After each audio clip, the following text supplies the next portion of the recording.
We've all heard the predictions that AI is going to take the place of junior programmers and entry-level marketers.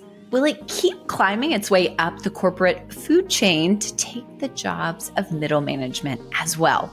Or are middle managers actually well positioned to stave off the threat of AI job loss? Stick around and find out. Hi, I'm Courtney Baker, and this is AI Know-How from Knownwell, helping you reimagine your business in the AI era. As always, I'm joined by Knownwell CEO David DeWolf, Chief Product and Technology Officer Mohan, and Nordlight CEO Pete Buer. We also have part 2 of Pete Buer's discussion with Dr. Pia Lauritzen about the real existential threats of AI and why we should all spend more time asking questions. But first, Pete Buer joins us as always to break down the business impact of some of the latest and greatest in AI news. Pete Buer joins us again. Hey, Pete, how are you? Hey, Courtney, I'm good. How are you? Doing good. Pete, Wired just ran a story about scientists using AI to dream up bizarre experiments, some of which actually worked. What's your read on this one? You know, Courtney, many times we come across a great article or maybe a book that's been written by a guest on the show that seems to have a great, compelling interest in and of itself for our audience. And often I'll recommend to listeners to chase it down and go deep. This is not one of those articles, unless, of course, you're familiar with the Laser Interferometer Gravitational Wave Observatory and or want to know more about some of the astrophysics and detection of gravitational waves work that goes on there on a regular basis.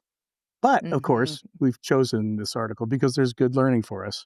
Turns out these physicists are tasking AI with a really curious job, proposing experiments that no human would have thought of. Stuff that looks strange on paper, but when tested produces valid, useful, replicable results.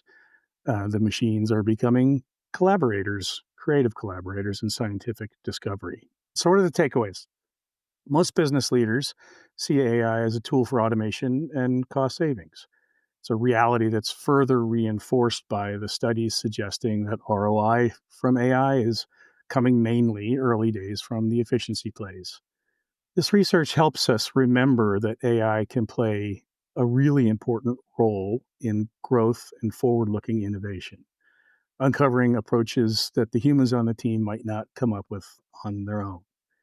The implications for me, at least, one, as a business leader, think differently about your impact measures. Cold, hard financial ROI, of course, has to be fundamental to your business planning, but it doesn't explain everything. It's not always the answer to investments that you make. To that end, to keep some powder dry for pursuing the wacky stuff. I know we're always, as business leaders, working with constrained resources, but sometimes you have to set aside a little something so that you can experiment with stuff just to see what happens. And then third, keep the humans in the loop. The article reminds us that even with the most compelling, interesting outcomes in these experiments that have been teed up, the AI hallucinated and produced outputs that the scientists first thought were being sent to Earth by aliens. They could make so little sense of them.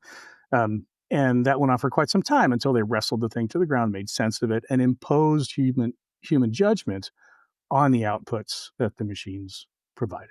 Well, I don't know about you, Pete, but I immediately am thinking about asking an LLM this question for my use cases. What great marketing experiment should I try that no human has thought of before? I think it might yield some really thought-provoking ideas. So I hope for everybody listening, maybe you could try it today too. We'll expect to hear back from you. That's right. Pete, thank you as always. Thank you, Courtney. So much of the discussion around AI in the workplace focuses on the impact AI will have on jobs. Today, we're going to look at AI's impact on middle managers. Will it replace them? Will it reshape their roles? Will all middle managers be pulling 4-hour work weeks in the future, a la Tim Ferriss? I sat down with David and Mohan recently to find out. David, Mohan, AI is changing the shape of organizations. And one area I'm fascinated to see evolve is AI's impact on middle management. Actually, just last week, I was talking to another CMO, and they were talking about a marketing team that was 4 people, big firm, 4 people. Um, so you know what they didn't have? They didn't have any middle management. AI is increasingly able to handle more strategy, reporting, coordination, even performance feedback. I do know a CEO on this call that has asked AI for some performance feedback before, which are all the very assignments that define many mid-level roles. So what happens to the leadership pipeline? So we've heard a lot about AI evaporating entry-level jobs. And now we're talking about middle management. Is this trend just going to keep working its way up the corporate food chain? David, do Mohan and I need to get worried? What do you think? I think it's really interesting to process this and really look at it. One of the trends that I'm seeing is that experts in a certain area are able to leverage AI as their workforce now and get more productivity. There's no doubt about that.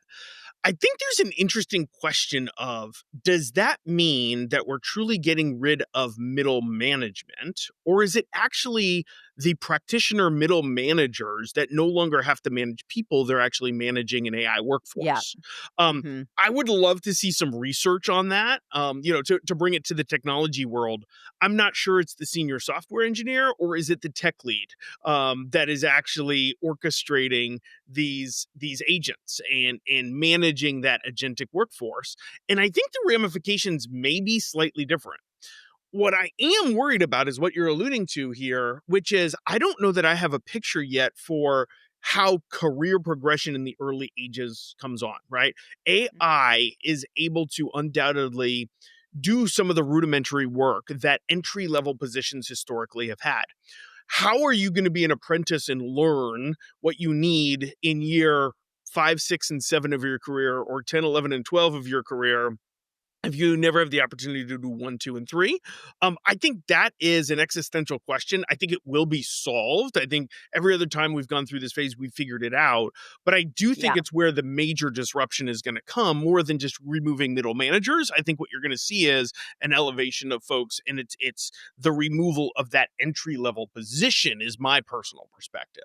So Yeah. do you think with entry level positions, we'll just have to do kind of like an Ender's Game scenario where they just go in and they work, but they're not working, and then they get deployed in.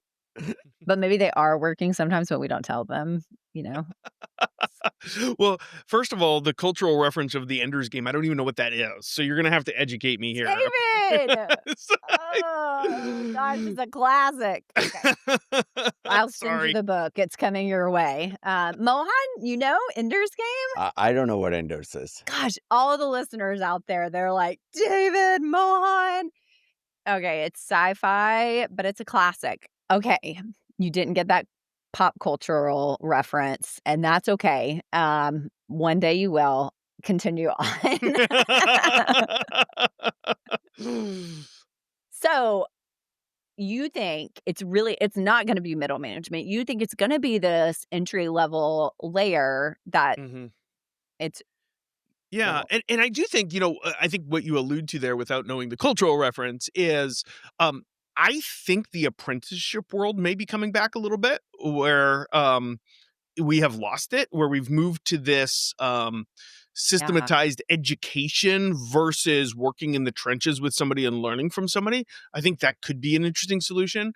I also think you're going to see a lot more entrepreneurship and people depending on the artificial intelligence for deep experience and expertise that they don't have, but they bring something else to the table in just the vigor and the entrepreneurial spirit and a vision and those types of things. And so you could see everything invert a little bit. So there's a lot of different ways this could play out. I don't know that there are enough signals to show us one is definitively going to play out or another. But that's where my brain goes. Overall, I love this framing because it forces us to be precise about what AI might be displacing. If you think about what middle management has always been, it's been about coordinating information, tracking progress, delivering reports, giving feedback, and sometimes real leadership as well, right? And Hmm. we'll talk about what real leadership means in a second.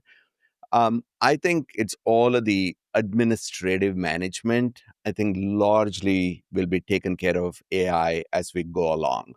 But there is a human aspect here of that middle management leadership that is going to be even more important as we go along. All right, it's about dealing with the nudges that you're to make as humans to each other to get somebody to a higher level performance, and keeping customers in mind while you're building something or whatever it is. I think that's going to be an essential part that's going to remain. I don't buy into middle management will disappear, but it's going to be maybe fewer of them, fewer of us. It could be a different type of job definition. But I think middle management will be there, but it's going to be different with less administrative drudgery and more human type of work, but Hmm. also be able to skilled in delivering whatever it is that you're working on. So I think it's going to take a different shape. And I'm seeing this already, if there's an early indication with software engineers, right? 3 years ago, I could not have imagined what these tools can do, right? How much code they can write for you. It doesn't mean that your director or VP of software engineering is going to disappear unless they were just doing the coordination work, right? If they were also producing code and shaping the product, I can see those types of people being even more valuable in the future, even if there are fewer of them. Great. David, coming back to where you were going, if this next generation of middle management leaders were not like what we all went through, meaning we don't even know what their new life is, Hmm. whereas we kind of were in a different era when we were in middle management, Right. how do you think we can even train them if we didn't experience all that? Can Go I ahead. chime in here for a second? Because I actually think about this all the time with my kids. So, my 9-year-old, I'm thinking about the world. I cannot even imagine the world that she will be going into as a young adult. And the only thing, we're over here working on adding and subtraction. And I'm kind of in my head like, this kind of feels useless. Like, what I should be working with her on is critical thinking. How do I turn you into a critical thinker? It's like the one thing I can go back to and say, this I am sure you will need as an adult. I'm not so sure you really need to know 8 plus 7. Hmm. I mean, she does, but she doesn't. You know what I'm saying? And so I'm even thinking about that right Mm. now at home with my kids. Yeah. I'm glad you said that because what's going in my head is that there needs to be a framework for us to think about this. And I do think it goes back to first things, right? First principles. And Mohan, to your question, I don't think we're going to be teaching people exactly all of the perfect skills and the ways to go about things and how to navigate a career like we probably have for the last 30 years. I think what we're going to be teaching is some underlying principles. Critical thinking is a great example, right? How to build relationships. You mentioned before, Mohan, how to lead. There are different skill sets that are much more human and innately human than just the surface area skills of work. And I think this may be a renaissance actually that calls us back to these first things instead of just repeating tactics and route behaviors that have proven to get us successful in a career before. Well, and let's just be totally transparent. They haven't been teaching marketing in colleges in a very long time. You talk about apprenticeship coming back. That would actually be incredible. Most marketers that come out of college, they don't even know what a CRM is. Like, well, you're not going to be able to be a marketer in this world. You have no context for the very foundational tool that marketers use. I mean, it's just kind of mind blowing. So in some ways, blowing all this up in a not dramatic way, but reframing all of this, I think could be really good for everybody in the long run, even if it's painful in the short term. Totally. Yeah, I agree with that. I think strategic clarity is always going to remain an important topic. Empathy is always going to remain an important topic, no matter what the tools are. Yep. Complex decision making, that's life or death in some industries, could be, sort of always the realm of the human domain. So no, these are all, I agree with you that I think the best answer right now is you can go back to the first principles and then rework the leadership journey. Well, David, Mohan, this is a really interesting conversation for everybody listening. Hope you got some good ideas. Maybe you can reply in our comments on LinkedIn to give us some thoughts on what you think is most important for us to be training up the next generation of leaders. Thank you as always, guys. Did that weird. Thank you as always.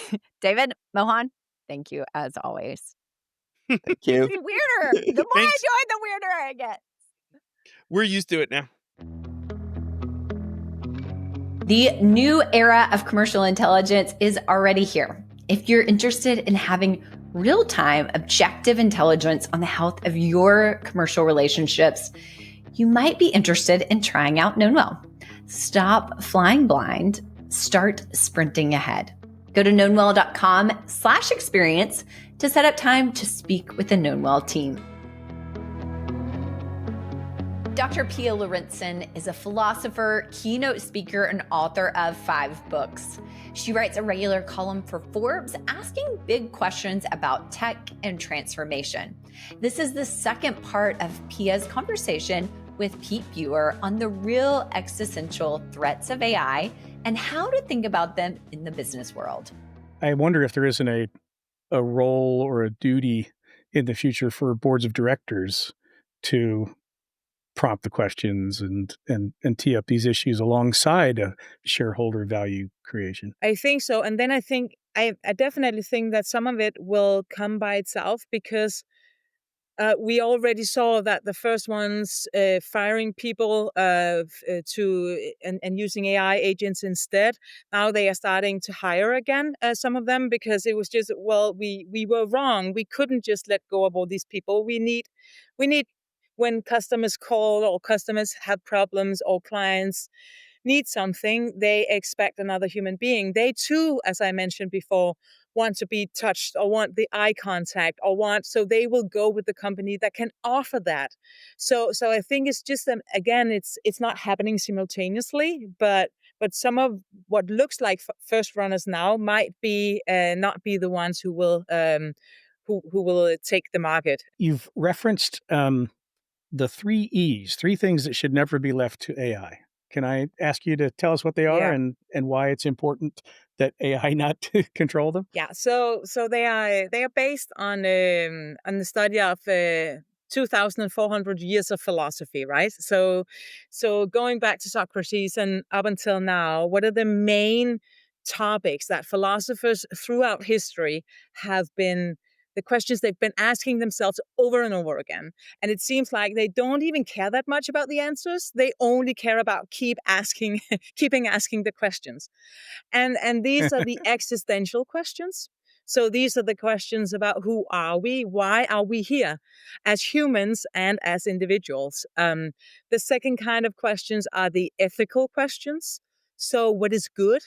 So we also talked about that before, transcending this discussion of good and bad use of technology and actually just saying, okay, let's ask the question, what is good? Instead of just saying, we will use technology for good. Yeah, but we're not having this discussion about what is good. And maybe we need to have that discussion before we build technology that is supposed to get us there. And the third E and the third big kind of questions is the epistemological questions. So these are the questions about how do we know? And how do we deal with what we don't know? So these are very important in times of AI, where we have misinformation, fake news, we have deep fakes, we have all this we have these discussions that has to do with us not being able to trust what is presented to us. So we need to be very good at asking, but how do I know for sure? Is this something I can trust? And what if I cannot trust this person I think I'm talking to? What if it is a machine? Would I behave differently? And how do I make that part of my decisions and part of my behavior? And the reason that these three big E's should never be left to AI, or we shouldn't ask AI these kind of questions, is that all of these questions, we have a lot at stake. So it makes a big difference for us whether we exist or we don't exist. It's the difference between life and death, right? It's a big difference. When it comes to what is good and what is bad, if I make a bad decision, the ethical questions, if I make a decision not to act in accordance with what society considers good, then I can be alienated. I can be, I can be pushed out of society. People don't want to talk to me. They don't want to be my friend anymore. So that makes a big difference. And it's the same, of course, with the epistemological questions. If I trust the wrong things, then I will be deceived. I will be misled, and I will be unable to trust my surroundings. So it makes a very big difference to us, these questions, but it makes absolutely no difference to AI. To AI, there is no difference between these big questions, these big decisions that we need to make. So we should trust each other to have these kind of conversations. When we have these questions, we need to find the gut or the courage to actually ask another human being, because they will be the only one who can reflect the consequences of making the wrong decision. AI will never be able to help us with that.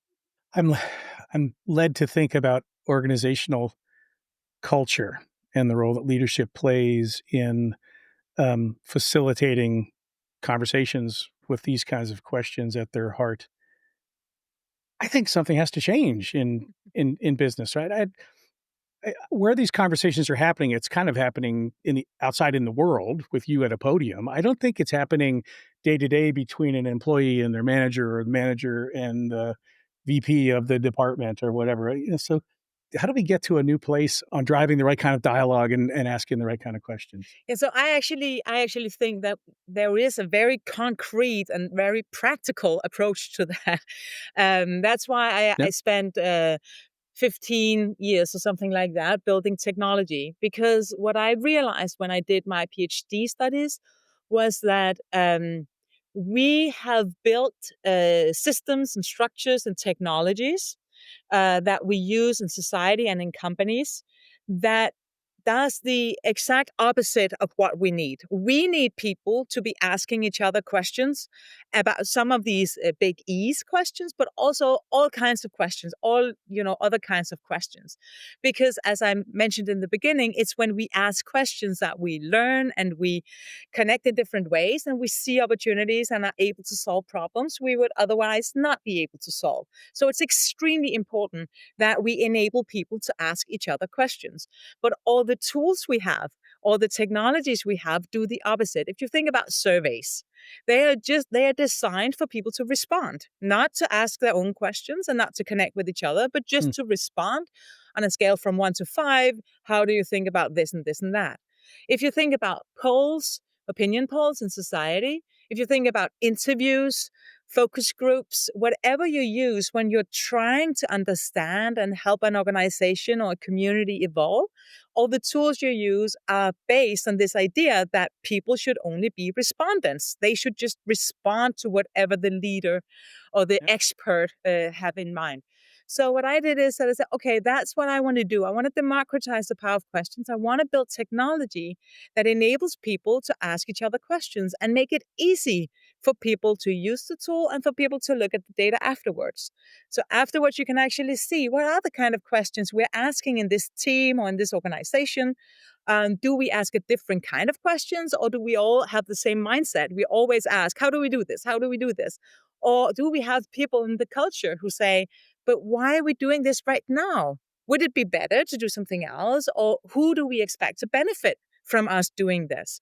So mapping what is the question culture and how can we evolve as an organization or develop as an organization by forcing ourselves to ask different kinds of questions. It's not like I'm not one of those questions experts saying, always ask 5 whys or always ask. I'm saying, let's look at the question culture we have, because if we know what's going on in our organization, then we can challenge ourselves by asking a different kind of questions. So that's what the technology I built. One is called Question Jam, and it's actually free. It's a 7-minute game, so people can just use it on questionjam.com. So for 7 minutes, you can have a group of people engage by asking each other questions, and then you get a word cloud showing, so you can click on the questions and the answers, and you can see what kind of blind spots do we have, and how do we help each other ask a different kind of questions. I know this is not as philosophical or high-level executive language for how to change these things, but it's a practical way of saying we can do little things differently that will make a big difference in how we help each other ask more questions. The high-level stuff doesn't drive results as well as the pragmatic, just go do it. So, can I ask? I realize we're getting to the end of our time, but I wonder if I can ask one more question. What have you noticed about the difference between running a group dialogue that's focused on asking questions versus answering questions? What kind of different takeaways are you coming up with? So when you have a group of people that feel comfortable asking questions, it's very closely connected to Amy Edmondson's research on psychological safety. It makes it easier for people to spot where we need to focus in order to improve as a team. So if you don't have access to the collective curiosity or the collective skepticism and doubt, these are all things that has to do with questions, right? Wonder, doubt, skepticism, curiosity, creativity. If you don't know what kind of questions people are asking, you are not making room for people to share if there's something that's going in the wrong direction, or if people are running in different directions. But if you actually do know what are the questions people are asking, you can actually make decisions as an executive team and as a group and as a team. You can make decisions that has to do with aligning people on solving the most important problems first, because now everybody knows that we were focusing on these 5 things, but if we focus on this first, then we can go through the others next.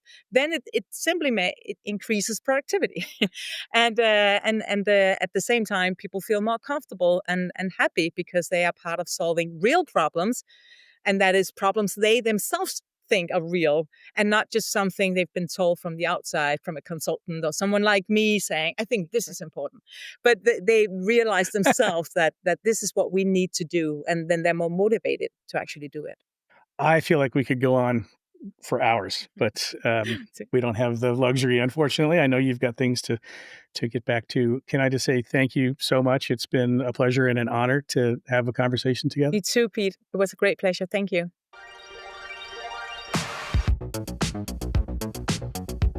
Thanks as always for listening and watching. Don't forget to give us a rating on your podcast player of choice. At the end of every episode, we like to ask one of our AI friends to weigh in on the topic at hand. Hey, Claude. Today, we're talking about the middle management AI crunch. How do you see AI impacting the role of middle management in the years to come?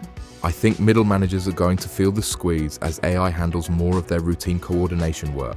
But the ones who focus on coaching people and navigating organizational dynamics might actually become more valuable. And now, you're in the know. Thanks as always for listening. We'll see you next week with more AI applications, discussions, and experts. Hey, if you made it this far in the episode, first of all, thank you. And second, we know that AI is changing all the time, and so we've got you covered. Here is another great episode for you to watch to stay in the loop on what's happening in AI and business. And second of all, we'd love for you to subscribe. You can do that right here. I've always wanted to do that, by the way. So do that now. That would be great.